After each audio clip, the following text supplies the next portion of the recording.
ঠান্ডা তো ভালোই পড়েছে, এই ঠান্ডায় একটু পিঠে পানা না হলে ঠিক জমে না। চলো আজ তোমাদের সাথে সুজি দিয়ে দুর্দান্ত স্বাদের সুজির দুধ পিঠে রেসিপিটি শেয়ার করি। এটা খেতে এতটাই মজার যে কি বলবো, খেতে একদম দোকানের ক্ষীরমালাইয়ের মতো অসাধারণ টেস্টি একটি রেসিপি। চলো তবে শুরু করে ফেলি। তো প্রথমেই একটা পাত্রে 2 কাপের মতো সুজি নিয়ে নিলাম। সুজির মধ্যে দিয়ে দেবো স্বাদ মতো লবণ, হাফ কাপের মতো চিনি আর হাফ কাপের মতো পাউডার দুধ। এরপর একটু একটু পানি দিয়ে সুজির একটা ব্যাটার বানিয়ে নেব। এরপর সুজিটাকে সেট হতে দেওয়ার জন্য ঢাকনা দিয়ে সুজির ব্যাটারটাকে কিছুক্ষণের জন্য রেস্টে রেখে দেব।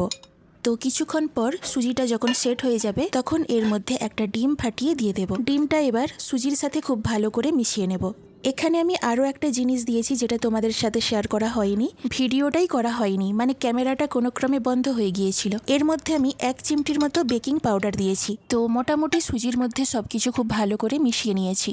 এরপর এরকম একটা আপ্পে প্যান নিয়েছি। তো আপ্পে প্যানটার মধ্যে একটু ঘি ব্রাশ করে নেব। এরপর সুজির ব্যাটারটা চামচে করে একটু করে নিয়ে আপ্পে প্যানের বাটিগুলোর মধ্যে ভরে দেব। সব বাটিগুলোর মধ্যে একটু করে নিয়ে ভরে দেব। পর লো ফ্লেমে এটাকে ঢাকনা দিয়ে 2 থেকে 3 মিনিটের মতো অপেক্ষা করব।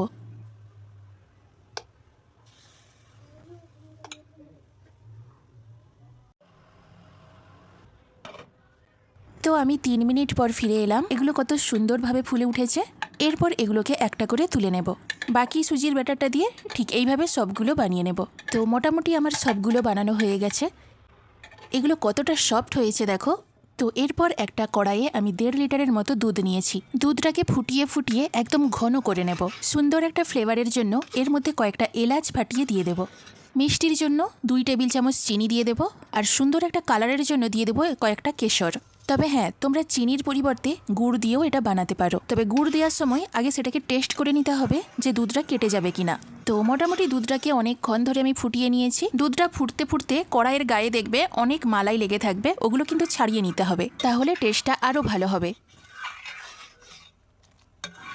তো দুধটা আমি ভালো মতো করে ফুটিয়ে নিয়েছি। এরপর আপ্পে প্যানে সুজির যে পিঠেগুলো বানিয়ে রেখেছিলাম সেগুলো এই দুধের মধ্যে দিয়ে দেব। সুজির পিঠেগুলো দুধের মধ্যে দিয়ে জাস্ট 2 মিনিটের মতো ফুটিয়ে নিয়ে গ্যাস অফ করে ঢাকনা দিয়ে এটাকে আধ ঘন্টার মতো রেখে দেব। তো আধ ঘন্টা পর ফিরে এলাম। এটা দেখো দেখতে কতটা লোভনীয় হয়েছে। একটা প্লেটে আমি এটাকে সার্ভ করে নেব।